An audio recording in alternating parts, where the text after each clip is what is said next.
What's up guys? Once again, this is Steve Camera Trading. For today's video, mag-unboxing po tayo ng 2 units. Meron tayong client for today, sila sir, na hindi natin sasama sa video. Ang magpa-purchase po sila ng ating Sony Savvy E10, brand new, then action cam ng DJI Osmo 360. Adventure combo po ito. Tapos meron sila ditong old camera, 10 rating po nila, Nikon D3500. Yan guys, sa mga gustong mag-trade in, pwede po dito sa amin yan. To-trade nyo yung mga old camera nyo sa ating mga new camera at mga action cam. Mag-unboxing po tayo ngayon sa ating video. Yan guys. This is the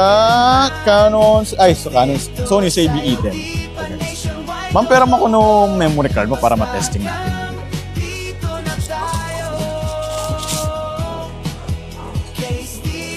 Complete naman to po, bossing. Lahat. Nandito yung strap nyo. Tapos charger, then battery.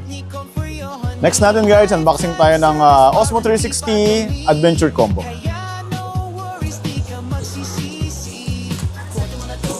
Ito sir, dito ka sir, para makita mo. Hindi ka na mag-upgrade ng ano nito sir, hindi mo na kailangan ng extra memory muna. Hindi muna. Habay, 128 naman to sir.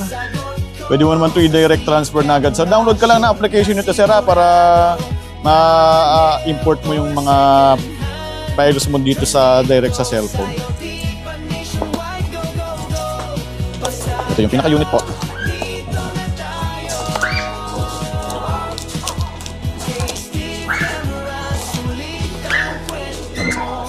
Para sa lahat ng accessories po. Ito yan.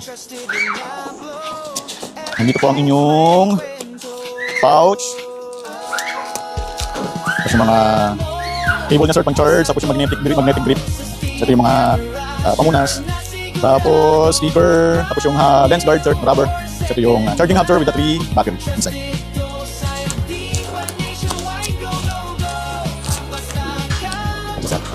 Check tayo isa sir. Ito po sa gilid ng ang battery niya.